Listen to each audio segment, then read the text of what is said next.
We're live. Welcome back to another Beard Invades. This week we're revisiting Keith from Circular Wood by Keith. Last week we went through a couple of the questions at the beginning, but Keith was having some problems with his mic, and then his PC decided to do an update. So we're going to just treat this take two from the beginning. First of all, before we get into this, I just need to let you know that Scott, the Blue Light Turner, that usually follows my invasions, he's not very well. He's in bed with a migraine, so he won't be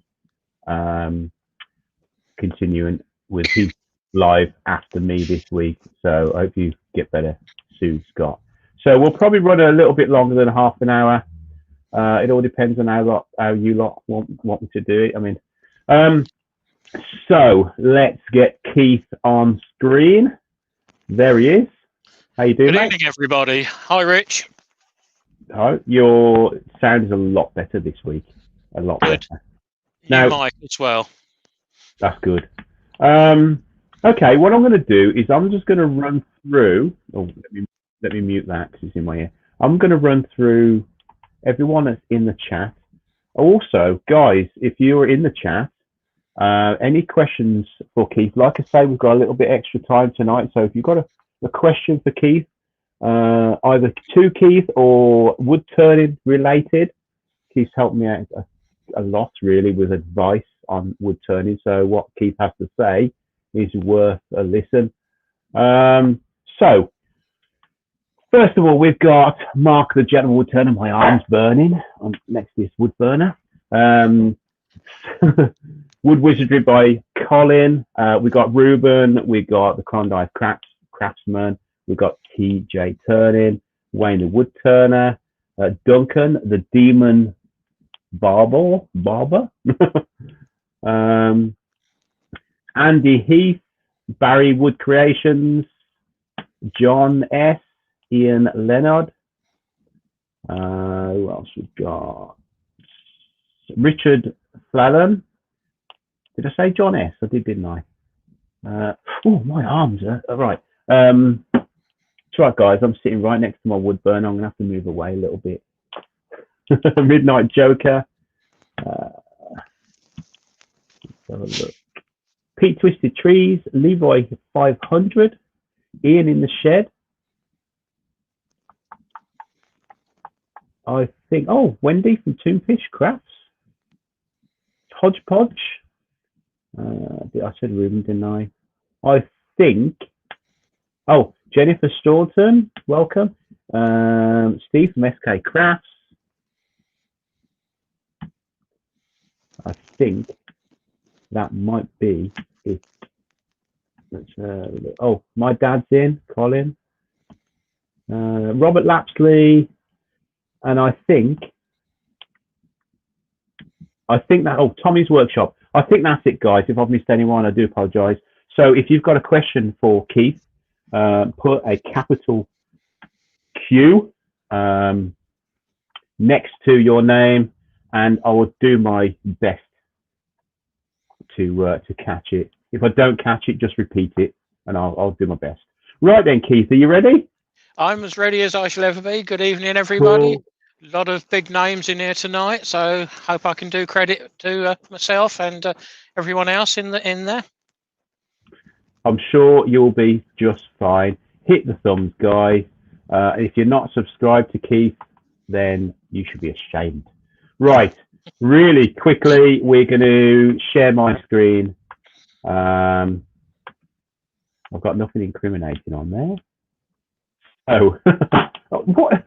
Oh, I'm gone. Thomas is logged on to my. Right, that's it. Okay, there we go. So, Circular Wood by Keith, 82 subscribers. You've just made it into the pre-URL, Keith. Any later, and you'd have been in the main show. There you go. Okay, so got a couple of videos up there. Wood turning videos. So, guys, have a little look at those. Right. Let's It's incredible that I've got 217 views for the Christmas tree decorations. The first one I put on, that did get a lot of comments, a lot of positive comments as we were going through. And for something silly, yes, I'm quite pleased with that. Well, the thing is, it's current at the moment. Yeah, it's like, exactly. You know, it's Christmas is on its way. People are looking at saving money, and if they've got a lathe and the skill, why not? You know what I mean? Well, the reason I put it on was because the kids and grandkids could do it, and if anyone's invalid and wants to do something they could pick up and colour after a wood turner had made them for them. So double barreled. I suppose you could give that as a kit to a youngster and say, right, there you go, colour it in, put your own spin on it, your own colours. Well, that's exactly what we do down the workshop down at the museum. We get one of the kids in with us in one of the cubicles, and they're about 5.5 foot square cubicles with a small lathe. We have them bouncing up and down on the end of the handle. We're steering the chisel, and they think they're doing it. Absolutely incredible it is. And they take it out, and then they can decorate it either in the main workshop or take it home and decorate it. We put thousands through. Brilliant. Well, what we'll do, we'll have a little touch on the what you do for the museum later on, because I'm really interested. Good. Right, real quick. Steve Jobbins, welcome. Barry Wood Creations, welcome. Tim's How to Make. Whoa. Welcome. Right then. So, I know you've answered a couple of these questions already in the previous invasion, which I'll just take down. So we'll start again at the beginning. Yeah. No problem. Okay. So your craft. How long have you been doing it? What is it, and how long have you been doing it? Well, I started about 95 on an old Coronet Elf, which was rubbish. Right.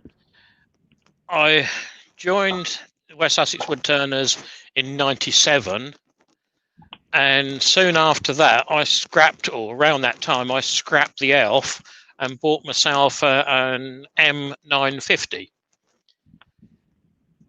Got on with that very well. These are mates for people that don't know. These are mates of wood turning lathes. These are Axminster lathes, or it's an Axminster lathe. I got on very well with that. Looked after it well. It wasn't big enough. I wanted something with a little bit more grunt and a little bit more stable on the floor. And tossed and turned and thought about it and decided to go for a polewood. So in 2002, I bought a polewood. I bought the big 1500, 1.5 horse. That will turn 8 foot if you can lift the blank. Yeah, I know, frightening, but there you go. That will turn that sort of size, and it will do 1200, 4 foot long. So it's got the capability of doing more than what I would ever want to do. So I sold the M950 to a club member, and I'm now on the same polewood and 2 small M330s, again Axminsters, for demonstration and small pieces of work. So you're up to date now, basically. So what actually got you into wood turning in the first place? I wanted a stress reliever, and a lot of people that you speak to, they've had a fairly stressful day at work and they want to just relax, but don't want to go in and sit in front of the telly and relax and go to sleep, because then you're still the same when you wake up, basically. I wanted something to do. I'd always been interested in wood from about 8 years old. I was always in Dad's shed or my uncle's shed, who was next door, making something, driving nails into bits of wood. as you do, and I've kept the wood going. I'm a plumber by trade, or was a plumber by trade, so it's something totally different to inanimate pipe. Yeah. So yeah, the interest just got bigger and bigger, and through running my own business, I wanted something to do when I got home after a relatively stressful day at work. Not arguing with customers, but being told by the customers what they want or what they think they want, and finding out that they don't want it when you've half done it. You've got to change things. Yeah. Normal building trade stuff. So yeah, stress. Yeah, always worked with my hands. So wood turning was a good thing to sort of carry on with. Plus, I'd got the elf to start with, so that was quite good. Yeah. Let's just have a little look in the chat. We're going to take it nice and steady tonight, like I said earlier. Right. So BB Turning is in the chat. Actually, do it this way. Chat there. Benjamin. I did see someone else as well. Oh well. Okay. So remember, guys, if you've got a question for Keith, just pop it in the chat, and I'll do my best to find it. Okay. So why YouTube, Keith? What made you decide to go down the rabbit hole of wires and wireless and cameras and mics? And what made you do that? Because I'm a bloody idiot. That's okay. Don't really know. I think really it was because I was seeing people on YouTube that were trying to teach beginners what to do, that were only beginners themselves, that were putting a bad spin on wood turning. Not mentioning any names, but there's one or two out there that think they're the experts. I mean, I'm not going to say I'm an expert, but they think they're the experts, and they wouldn't listen to what you said, what you suggested. So in the end, it was just hard work. So I was thinking, if they can get away with it, I'm sure I could get away with it with a bit more experience behind me. And Scott started, and he said, it's simple. Why don't you ever go? Okay. So here I am. Yeah. 2 videos down. Yeah, well, 3. 3 videos down. Yeah. Well, the first one was a good few many years ago, 5 years ago.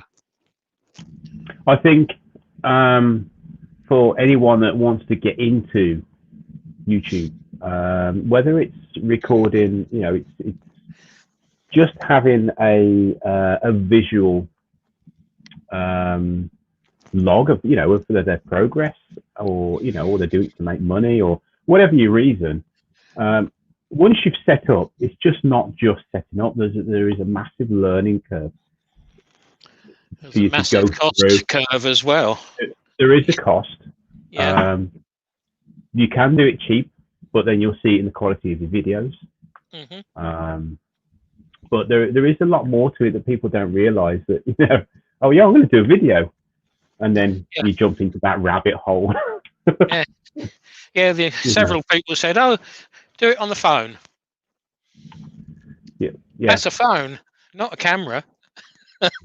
Yeah, I mean, I technology involved. Yeah, I did quite I'm coming up to 300 videos. I reckon 200 of those were on a phone, possibly. So we've got a question from Larry in the chat. So how do you guys deal with internet trolls? So you may not have I haven't personally had them, but I've seen them on the chats that I've been in. Bit frustrating to those involved, and a bit disillusioning. I think I've got fairly broad shoulders if someone wants to have a dig. Most of us have got moderators now, and the moderator can easily hit the button and knock them out if necessary. That's right. So I'm not too worried about that. In my opinion, the more subscribers you get, the more views you get, the more idiot trolls are going to be out there, just trying to upset either you or the chat, or they may think they're better at something that they've probably never even tried. So as far as I'm concerned, trolls, you just got to kill them with kindness and ignore them. Yeah. You know what I mean? Don't let them get to you. And the chances are they're probably living in their parents' basement. They're probably 30 odd years old, never had a job, and eat takeaway continuously. And not got a life. Exactly. So, Larry, just kill them with kindness, mate, and just ignore them. And yes, like Keith said, if you've got really good moderators on your channel, which I have, I'm really lucky. They will. In a live, they'll pick it up straight away. They'll be gone. Yeah. So, okay. Right. I have a question here that I'll leave just for a minute. So, can I just say good evening to Jennifer? Of course you can. Because I see she's in the chat. She is. Yeah. Yeah. Jennifer Staunton. Yes. Is that right? Okay. Yeah. Cool. Yeah. Yes. Got to mention Jennifer. Yeah. Apparently, she gets upset if you don't. Oh, sorry, Jennifer. I'll remember that. Okay. So, what do you want from YouTube, Keith? Peace and bliss. Nothing special. I'm not doing it for numbers. I'm not doing it to boost my living. I'm not doing it for anything apart from passing on my experience and turning skills that I've got to others. As simple as that. That's fair enough. I mean, if you get to the stage where you are monetized and you're making money from it, then let it come in. Yeah, different question then at the end of the day, but there's a long way to go before I get there. Okay, right. We've got a question from Ruben Woodcraft. So I'll pop it on screen if it'll fit. Okay, so it says, I want to try turning a vase. Any advice on deep hollowing for a novice? I have a Sorby turn master and a Hope mini hollowing 6mm cutter. In the first instance, I would say don't go too big. Practice on something small. It's not how deep you can hollow. It's what you can actually hold in the chuck on the lathe. If you've got something big and heavy, like I have with the pole wood, and Wayne's got with his big Axminster, I believe it's an Axminster, you can get a reasonable length in there. I would suggest nothing more for a beginner than 5-6 inches, 6 inches maximum. The deeper you go, the bigger and heavier the tools you need. Yeah. I probably wouldn't even venture down the 6-inch length route. Probably 6 inches would be the maximum length of timber out of the chuck. So you would get about a 4.5 inch deep vase. Practice on that. If you screw that up, you're only throwing away a few pounds worth of wood. If you're on big stuff and you screw it up, you're throwing away a lot more money. Definitely. So hopefully that answers it. The 6mm cutter is good for 5-6 inches maximum, but again, depending on what bar you've got, I wouldn't want to go that far over with it until you get practice. Yeah. I've got one on a 3/4 bar down the end there. I'm happy to dig it in 5 inches. I think would be the maximum I would go. So cool. Don't go anything deeper. If you're going deeper, you need a bigger hole and a scaffold pole to stick on the end of your tool. Right, thanks for that, Ruben. Cheers, Keith. We have another question in a couple of minutes from Ghostwolf. So I'm reading it off my board. I will memorize all my questions one day. I've done Unlikely, but still. I can't even remember to charge me phone. You know me. Okay, so what inspires you when you look at a piece of wood? And I know the wood talks. I know that. I know when I see a piece of wood, it kind of talks to me. I know it seems weird, but you think, well, yeah, it'll turn into that. But what inspires you to make a piece? Do you look for the colour? Do you look for the shape? Do you kind of vision of what? No, if I'm going to go back and now make a small vase, a bud vase, mine are usually about 6 inches tall overall, by about 2.25 diameter. If I'm not going to colour it, I'm looking for a piece of wood that has got character. Okay. If I'm going to colour it, which I very rarely do, you can use a rubbishy old piece of wood because you're going to camouflage a lot of it. But having said a rubbishy piece of wood, you want something with character as well. It depends what you're going to do with it. If you're going to cut and carve it about, you can have a more bland piece of wood than if you're going to just dye it, paint it, stain it, bring out the character of the grain. Cool. If you want to see any work like that, pop over and have a look at Wayne the Woodturner's pages. He does all of the colouring, all of the different styles, and I don't mind doing a bit, but I don't want to do a lot. Yeah, I love the way Wayne the Woodturner. I mean, you can get a piece of a blank with some what do you call it? Wobble it. What? Grain. Yeah. Ripple. The grain. What? Ripple. That's what I'm looking for. But then he'll disappearing to turn the fire on and off because it's down the other end. So he'll get a piece of wood with some ripple in, and he'll stain it, and that ripple will just suddenly pop, and it looks gorgeous. Yeah.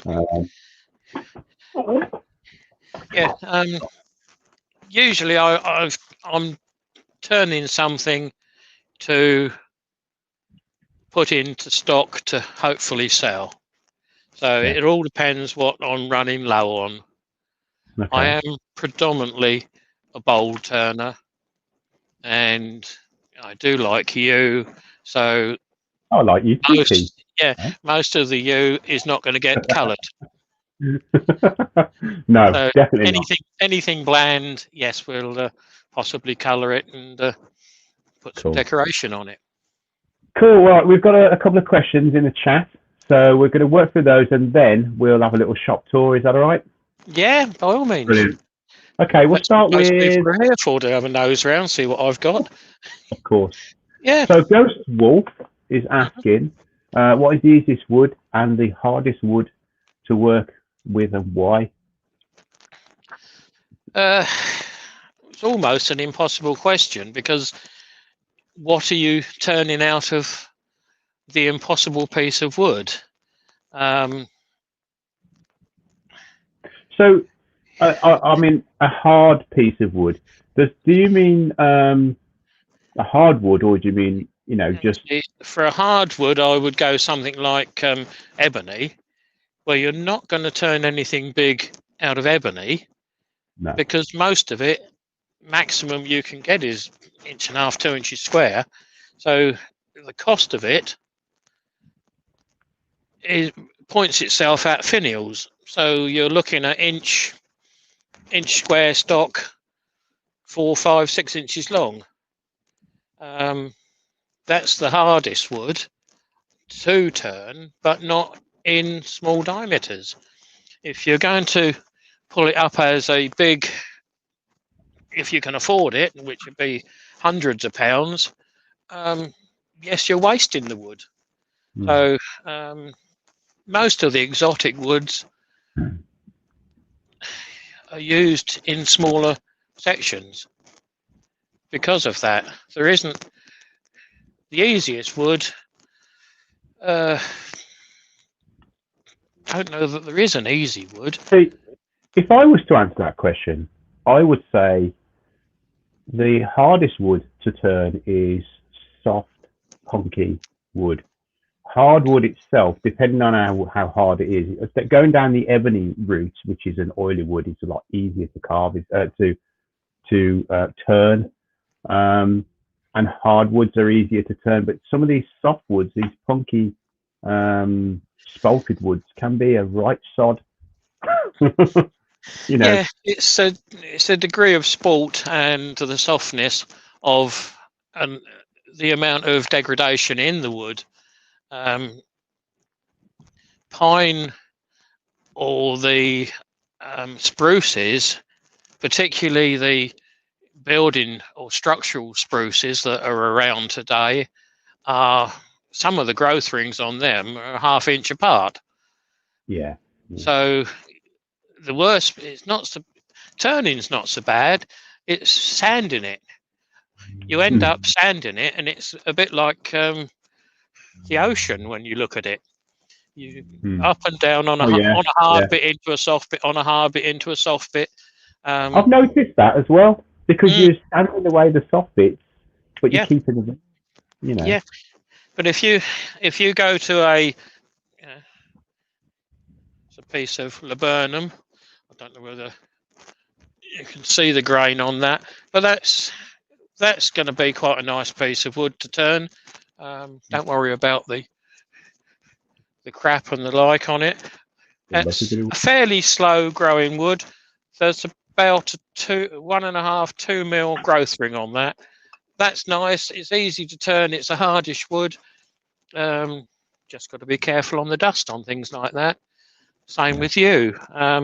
I think yew's my favourite wood to turn, but some of the yew is, well, quite funny to turn, because you think you're turning it, and all of a sudden there's a big hole there, big bark inclusion. So cool. Right, next question is from Steve Jobbins. Please, when you first started turning, did you have any Eureka moment when you started to be able to make the same cuts over and over, knowing that you are doing it right? And if so, how long? Fair amount of time. I'm self-taught. I've had one lesson with a professional, Les Thorne.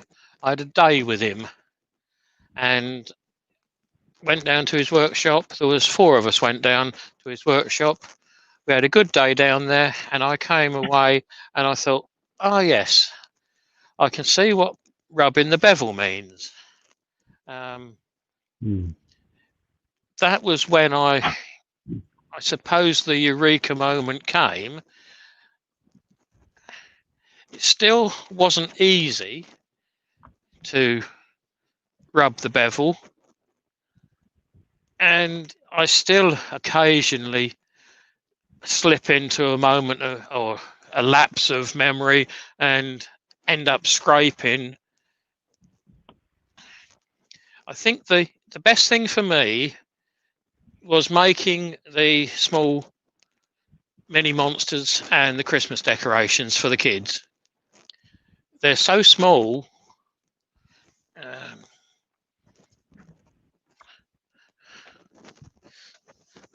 Just happen to have a dragonfly body. Oh yeah. And a spider body. I'll put it against my sweatshirt. Yeah, you'll see them. So you need the tool control on something small like that, and you get it. And if you did screw one of those up, I mean, what's that bit of wood cost? Pence. Yeah, it could be a bit of scrap off cut, couldn't it? You know. Well, most of it's steel, so it's a fairly coarse grain. Grain on that, believe me, is. Oh yeah, you can see it. You can see it. About 2 mil, 3 mil. So it's not a fine grain. But doing silly little things like that, small bud vases.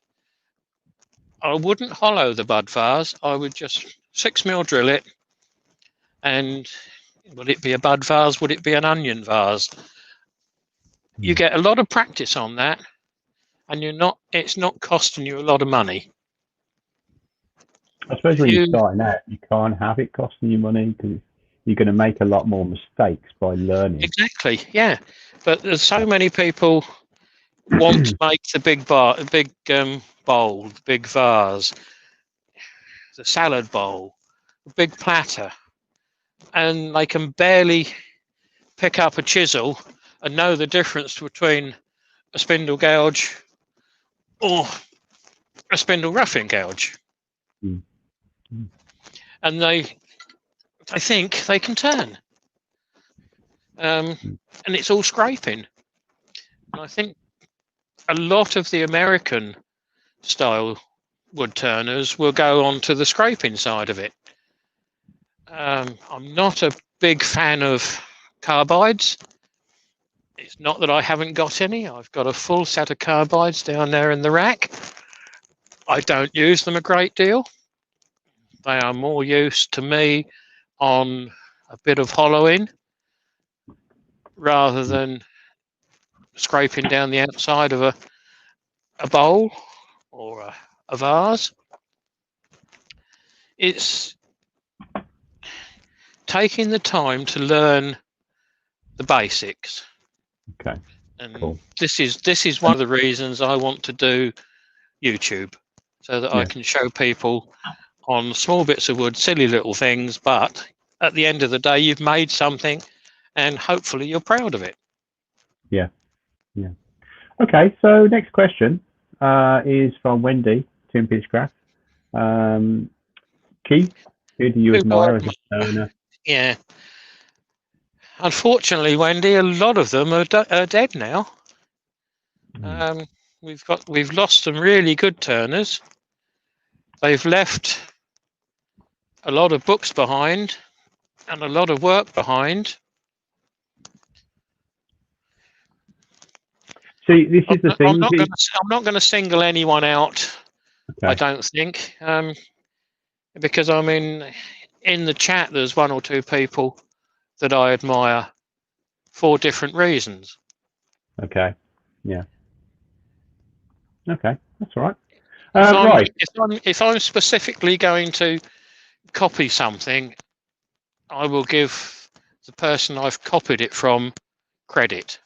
Oh, 100%. And I think that is where a lot of turners, artisans fall foul, that they don't offer credit to those where they found the initial thoughts. Yeah.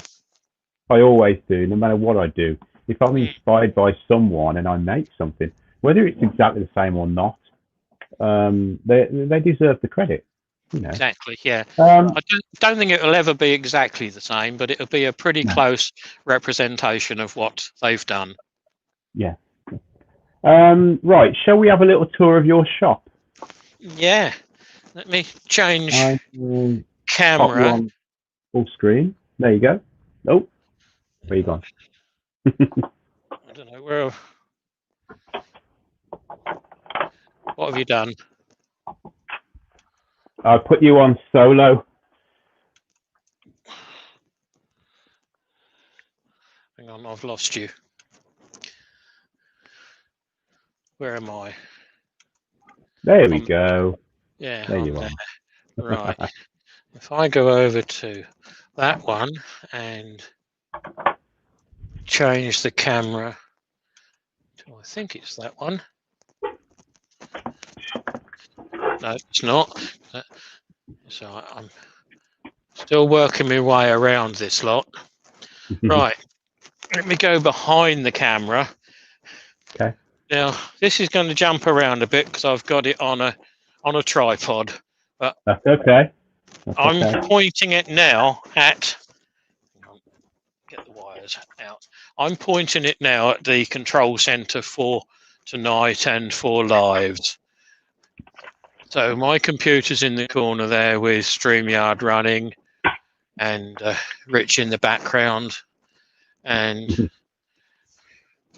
that is one of my small lathe. That's my M330. This is where I should do a lot of my YouTube stuff to start with. Big enough, I can get a 12-inch length in there, and I can get comfortably 7-inch diameter. I wouldn't go anything bigger than 2-inch thick on that, but we'll work around the workshop because it's going to be a lot easier. I'm going to have to dance one way or the other. That red cabinet that you can see on the back there houses all my jaws and drive centers and revolving centers and the like. Big feet in the way. My sharpening system. Now I've just got a standard 6-inch bench grinder, CBN on one end, white wheel on the other, and Tormek bars to set it up with. I find that works for me. I can get a decent grind, and I'm not going to invest in £300 for a Tormek, not for a Tormek, for a the belt one. Anyway, that style at the moment. I might do in a few years' time, but I'm quite happy with what I've got on there.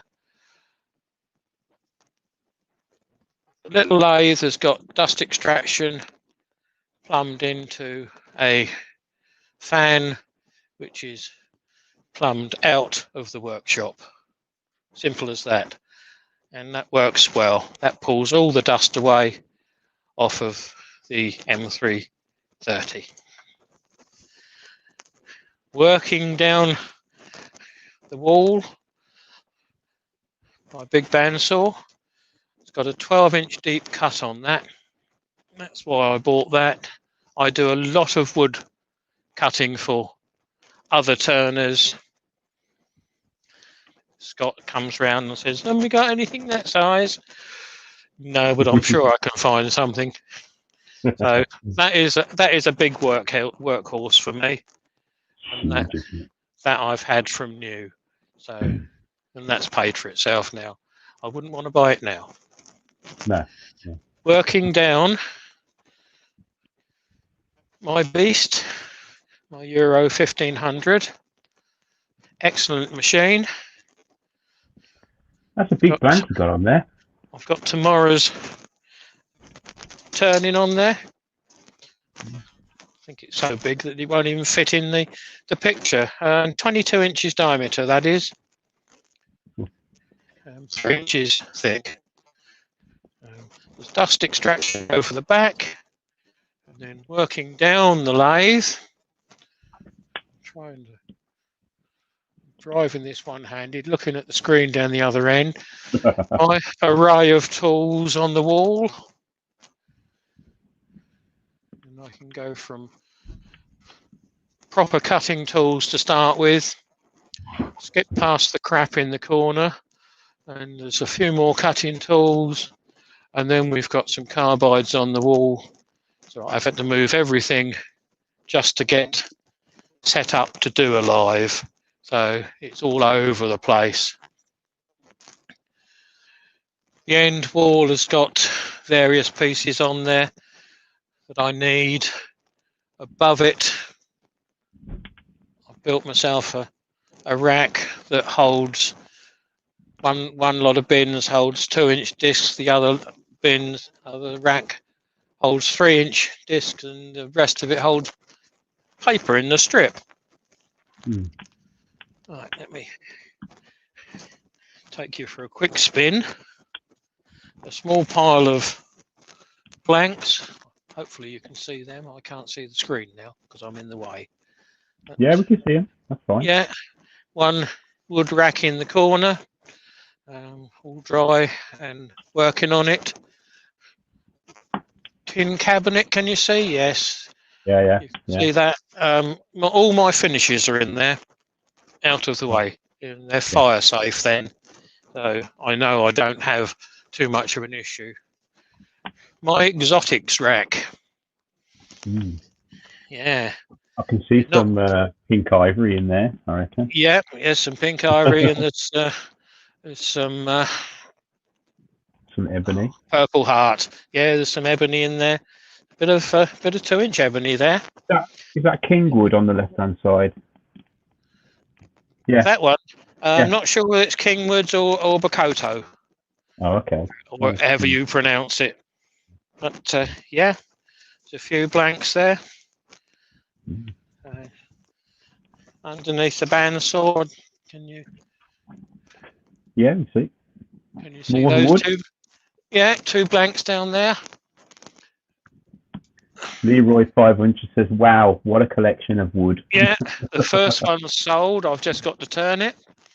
Yeah. The biggest waste of money in my workshop, the pillar drill. Okay. I think I must have used it a couple of dozen times. Oh God. Yeah. I do nearly all my drilling on the lathe. Yeah. A lot of money, but the Jacob's chuck, yeah. Yeah. No, it's a twist grip one. Oh, okay. Yeah. One-handed job. Yeah. A few more blanks down this wall.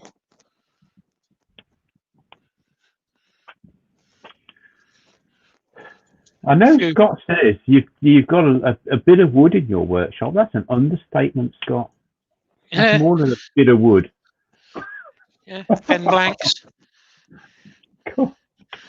If you go up to the top, there's some discs at the back there, you can see. Right round the workshop at high level, I've strung a piece of water barrel and I hang lots of things on that. That's really useful. Goes all the way down that side. Quick spin, guys. Comes all the way back from the further end down this side. And there's everything hanging on it. It keeps it off the bench. And I've not that long ago upgraded the lighting in here. It's all LED now. Yeah. So we're pretty good. So that, and apart from a screw store and a few bits and pieces above the door and another row of blanks along the top of this wall. Yeah, that is one of 3 wood stores. One of 3. Oh my God. Yeah. Let me go back onto. So it's a narrow shop then. What size is it? It's 20 by 8. Okay. So you've had to find a space for everything. Yeah. So I've jammed it in here, which is why the wood's in here. I mean, had I been setting it up now, the wood would have gone in the garage, but can't go in the garage because the garage is full of wood and ex-plumbing stuff. Oh, okay. Here's my pink ivory. Right. This was from Yandles, £2.60. The pink ivory pen. It's ridiculous, Brilliant. isn't it? Brilliant. Yeah. I know someone in the chat was saying it's one of the most expensive woods over there where they are. Can't remember who it was. Yeah. Oh yeah, Ruben. Right. Yeah, Ruben in Belgium. Is that Ruben is? Not sure. Pink ivory and Yeah, Thoya. Yeah, Thoya. Okay. Yeah. Anyway, right then. So, where are we? So, how much time do you spend in there wood turning? I can lose myself down here for a day at a time if necessary. Depends what management's got on the list. Yes. Yeah. Totally After I've done the bits on the list, I'm allowed to escape down here. Oh, occasionally, this time of year, I have to wield the rake in the get the leaves off the grass. Yeah. But, well, we've got 46 people watching and 31. well done, guys. Like Thank you very much. So yeah. So thanks, guys, for coming in and giving Keith your support. So do you sell your gear? It's being nosy. It's being nosy. That's what it's all about. Yeah. It's not. I can't blame you. I would do as well. Do you know what? I think most people come into this with yes, they're interested in the maker if they know the maker, but what they're really interested in what you use to make the stuff that you make and the space that you do it in. Is it? Yes. Are they able to replicate or make something similar to what you do in the space that they've got with the tools they've got? And I think that's what really appeals to people when they look at, they want to watch these invasions. Yeah. So do you sell your stuff, Keith? Yes, I do. I'm a volunteer at Amberley Museum in West Sussex. Okay. I usually get down there 2, if not 3 Sundays a month. I take everything with me and set it all up and try and sell it, and usually have some success. Not every time, but usually I can at least get my fuel money back. It's only half an hour down the road from me, so it's not a major excursion, but it's just loading all the turnings in the car, unloading them the other end, setting them all up, plus what I'm turning, because it's tools and wood. So, because we demonstrate as well. Okay. So we can be, usually it's something small. I think my pet one down there is cord pulls. And I think I've chucked all mine out. I have, to give me a bit of room in here so that I can move things around and it look sort of half reasonable. But yeah, I do cord pulls down there. It's something that I can do in 10 minutes, quarter of an hour, without thinking, and then the visitors get to see the complete project. So do you think, Keith, really, that I mean, I've said this a load of times, that wood turning not so long ago was looked at as being an old man's hobby in his workshop. Unfortunately, like you said earlier, the people that you would look up to are all dead now. Do you think by doing what you do, you're inspiring the younger generation to carry on wood turning? Because without them, it will die out. Exactly. Yeah. Well, through the workshop, I know I mentioned it last week. Well, I think it was last week I mentioned it. We get to talk to a lot of kids. I mean, a lot of kids. And that is kids from 2 to 92. No exaggeration. The mini monsters that they come and turn with us are generally the 2-year-olds. Okay. We do get the 92-year-olds in there. I want to make a spider. Okay, that's fine. So we'll make a spider with them. But I think the most awe-inspiring for me was about 11 years ago. I was down there on a Sunday. It was a military Sunday down there, and I was just demonstrating cord pulls.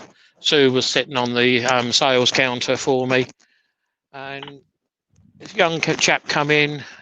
since found out he was 11, and he just stand in front of the lathe there watching me, and as soon as I'd finished, he'd turn around, disappear. Second, third time he come in, I said to him, "You interested then?" And he sort of rattled his head, 11-year-old. So I said, "Are you interested enough to want to come round here and have a go?" "Oh, yes, please." And that was the first words I got out of him. Yeah. So I said to him, "I will be close to you. I will probably touch you. If that's okay with you, it will only be your hand or your arm." "Yeah, that's all right," he said. And I said to Sue, "Just keep an eye open." Anyway, he's come round and fitted him up with a helmet and said to him what we're going to do. Right, this is how we do it. And we rolled the chisels around, and we got the shape, sanded it up, and I said to him, "That's it. That's wood turning. That's one aspect, one simple bit." "Oh, thank you, mister." And with that, he was chasing round to disappear. And I said to him, "Oh, hang on a minute." I said, "You've just made that." So I give him the cord pull, and he give it back to me. I said, "No, it's yours. You can take it. You can have it." "Oh, thank you." And I suppose it was quarter of an hour, 20 minutes later, he come back with an adult. I looked at Sil. Oh my God, no, not going to get moaned at, am I? Anyway, no. Thank you very much for letting him have a go. He really enjoyed that. So I said, "It's all right. That's what we're here for." Anyway, he come back round and had another go. We made another one, slightly different shape. And his mum come in later on, and she said, "Oh, really appreciate you taking the time to show him. He's really interested." So I said, "Well, that's fine. Where do you live?" And apparently they only lived up the 4 or 5 mile up the road, and that is 3 mile away from our club.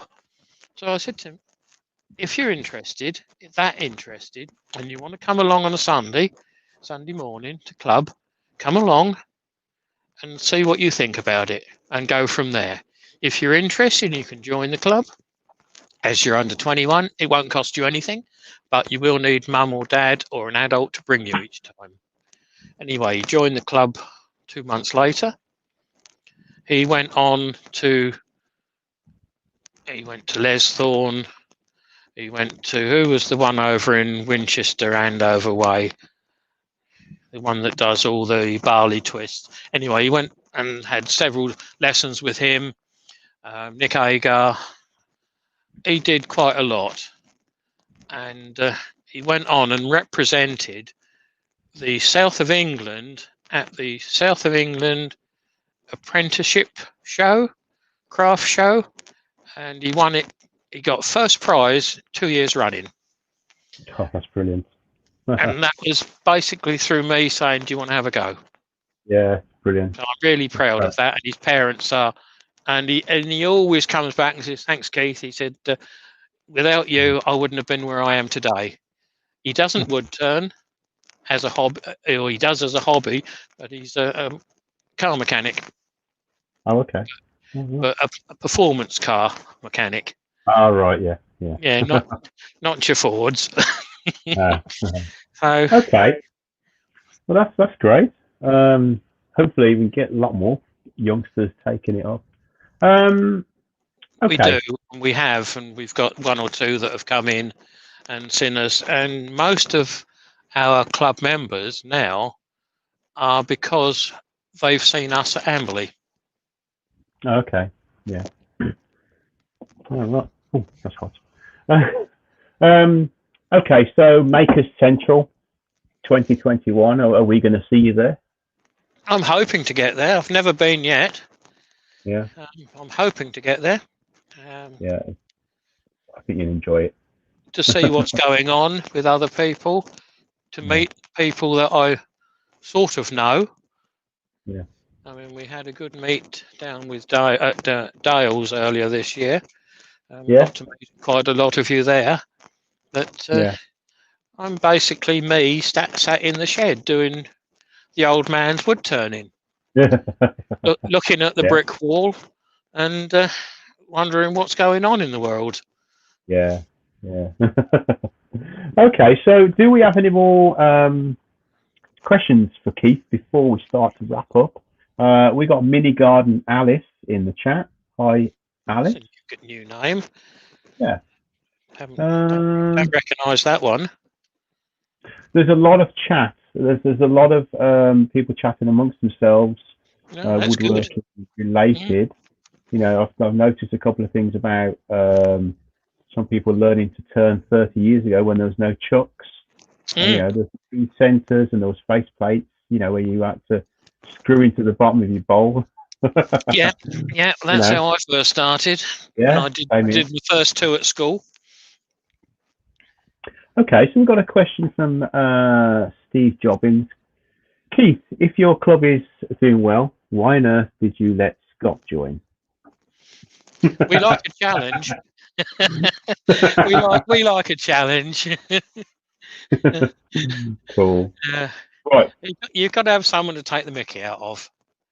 Yeah. And providing you can take the mickey and have the mickey taken out of you, we all get on well. Yeah, it is. Yeah.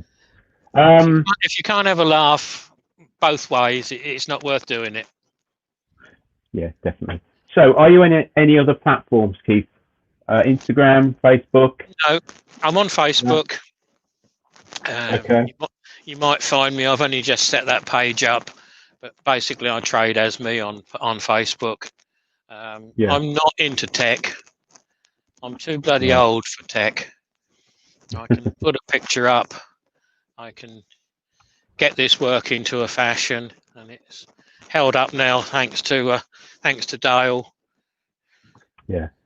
Got another camera coming so that hopefully get a slightly better view when I'm turning. So I've just put a link to your Facebook in the chat. Benjamin. Benjamin. Does Scott get mates rates for his blanks? He usually gets the buggers for nothing. Yeah, I bet he come and just takes them out the rack. Oh, I like that one. I'll put that one out. No, he won't take them. No, he wouldn't. Or he mentioned that I've got a project coming up. It's like tonight's project.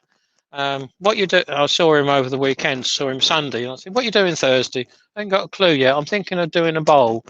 So I give him a couple of bowl blanks. So now he's in bed noticing them. Yes, unfortunately, for the people that didn't in the beginning, there is no. There's no following from me tonight. I'm afraid you've got me or nothing. So if you want to, if you've got nothing better to do, keep throwing the questions at Rich and me. Yeah. I can sit here all night if necessary. I'm quite happy. Okay, so we've got a question from TJ Turning. It's quite a serious one. Terry, You have to think about this, Keith. Keith, do you want to be my mate? I think he's got ulterior motives. I think he's been spotting nice bits of wood behind you there. Okay, we have actually got a question here from Andy Heath. I'm interested in... He's a fellow club member. Okay. What is the approximate cost of the camera's mic setups? It's not. It's an awkward one to answer. To start with, Andy, you will need a PC with enough power to drive the cameras. So and enough inputs as well. I think, Keith, I'll just stop you there a sec, because I think it depends on whether Andy wants to go live or wants to just start recording his videos. You're right as far as if you want to go live, you're going to have the live setup. But that's true. If you want to do your own video, then if you've got a smartphone, use your smartphone. There are programs that you can get on smartphones where you can edit, and you can upload straight from your smartphone. You know. Knowing Andy, I would expect he would want to do lives. Okay. Yeah. So yeah, you said you need a PC or a laptop. You know, Yeah. you need some microphone, that sort of thing. The cheapest good camera is around about £25. Mm. And the headset I'm running now is the Jabra, and that's just over £100 new. Yeah, Again, because you can pick up second hand, but with Corona around, did I want a second hand headset that someone else has breathed into that you don't know what they've got? So no, I said to the wife, no, I'm not going to risk that. Not going that route. I'll get a brand new one that comes out of the box, which it yeah, did today. So, and obviously the reception that I'm getting this end is good, and hopefully you're getting a decent sound your end. yeah, it's okay. Yeah, and Yeah. the camera's right. So, Yeah, you can keep upgrading with the cameras, apparently. Yeah. And as long as you've got a reasonable lighting, because I believe it's the lighting that is more critical than sometimes the camera. Well, this is it. The camera depends on the lighting.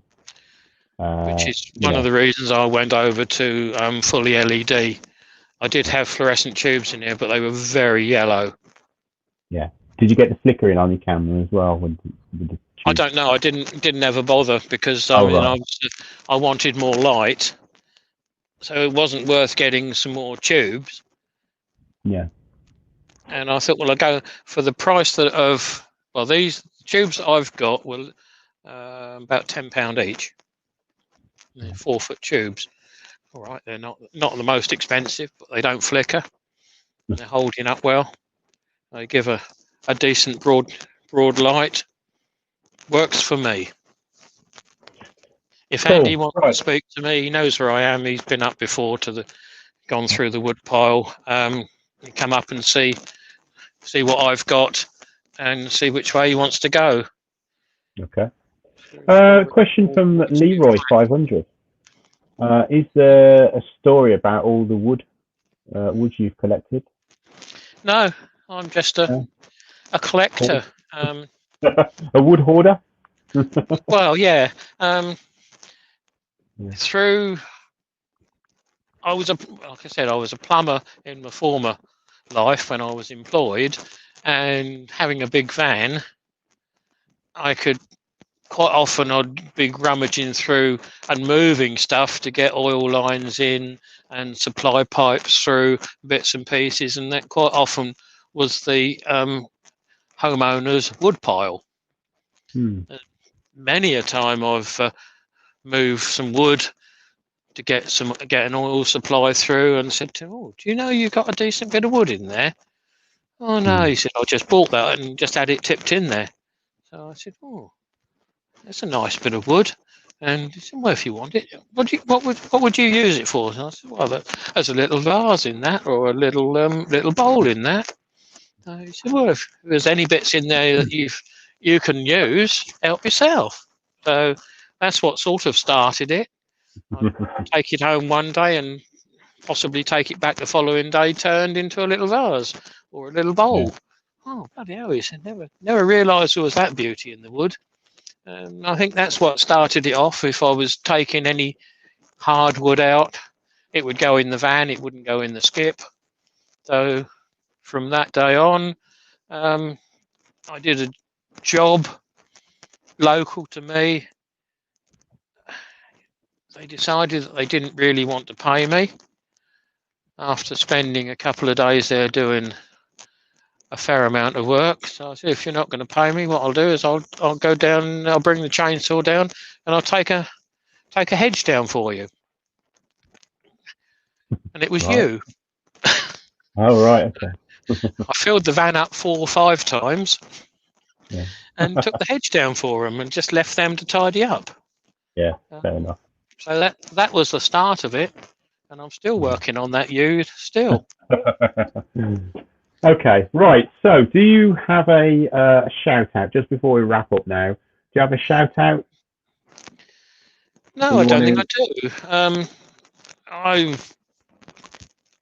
I'm quite happy to shout everyone out on the chat. I'm in here supporting them. Hopefully they're supporting me. I think it's all in it together. We know Wendy doesn't do wood turning, but she does her own resin stuff. Not everyone does everything, but we're all in it together. We're all makers together. Yeah. I haven't got a specific shout for anybody, no. Yeah. Okay, cool. Right, just before we wrap up, we've got one more question from Douglas Mungham. Hi, Douglas. Nice. So, Keith, they're taking down a wood slipway near me. Would that be any good for turning? Oh. What is the wood, Douglas? Is the question.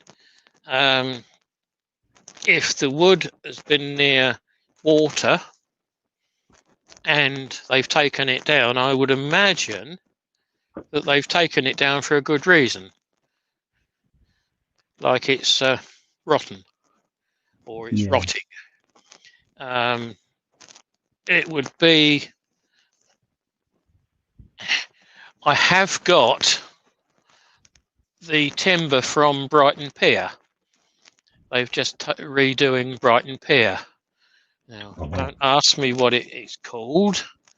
It's coming off in 4x2 boards and 6x3 boards. Yeah. It is a South African yellowish wood. It's terrible. It's good for turning, but it's terrible for turning. 2 passes with a chisel and you've got to resharpen it. There's so much silica just under the surface of the wood, but you get just under the surface of the wood and it's really good. Right. Yeah. I would like to know what the wood is first. Oak? It said it's oak, yeah. So there's probably good, depending on the size, the thickness of it, and the length of time it's been there. If it's 3-4 inch thick, you can skim it down, probably get 2 inch out the middle of it. Good for bowls, or you can have a really ragged edge on it as well. So a bowl doesn't need to be smooth on both edges, top and bottom. You can have a natural edge to it. So brilliant. Grab some. Well, yeah, definitely grab some, Douglas. So, Keith, you've survived a bit Invades pre-URL. Yeah, a good hour as well. Yeah, it was a good chat. It was a good chat. I enjoyed it. We didn't have to rush. Unfortunately, there isn't a live after this anyway. So, but I think Scott is on tomorrow. No, he's on Saturday. Scott's on Saturday, isn't he? I think he's Saturday 6 o'clock. He's part of the. He's part of the big turning event. Actually, yes, that's the point. This Saturday, it is the virtual craft show. Yeah. So, guys, 16 it's hours on all day. It's on all day long. So I'm sure you can catch someone or watch someone. I think our very own JP, Dale, Andy, Scott. Yeah. Who else? There's a few others of the regular earworms and people that hang out in our chats. They're going to be on it, so don't miss it. Well worth it, guys. Spend some time over there. Have a look at the flyer that Dale's put out. Yeah. I think that starts at 10 o'clock our time and finishes at 2 o'clock in the morning our time. Yeah, something like that. Yeah. I got it wrong actually. Scott is on at 8 p.m. Right. Saturday. Yeah, I know he's on, but I can't remember what time. Okay, so thanks very much, Keith. Thanks for everybody in the chat. Thanks for the questions that kept coming. I really enjoyed that.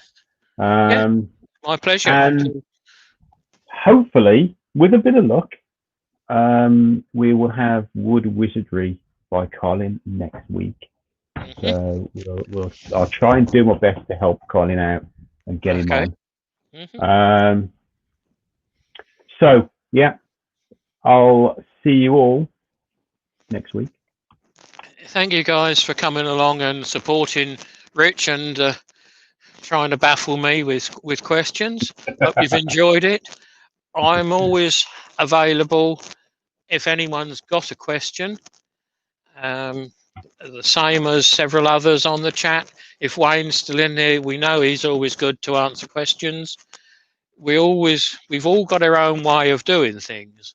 So just because I do it my way, Wayne will do it his way, and someone else will do it their way. I can't say there's a wrong way. All I will say is I try to do everything I do safely. Yeah, no, that's it. And that is more importantly. Yeah, that is my sort of overall thing. I want to do everything as safe as I can, because I don't want to put myself in the ground or in hospital, particularly at the moment with what's going around. So stay safe, wear decent shoes, strongest shoes if you can, if your feet will allow it. I know Wayne has issues with his feet, doesn't he? So he wears Crocs some of the time. But just think that if you drop something on your foot and you've got nothing on your feet, you'll end up with a black toenail and hobbling for a few weeks if you're lucky. If you drop a chisel on your foot, that will stick into your foot easier than it will stick into a leather shoe or the ground. Yeah, it will, definitely. Yeah. End of sermon. Thanks, Keith. Right. See you later, guys. See you next week. Yeah. Cheers, everybody.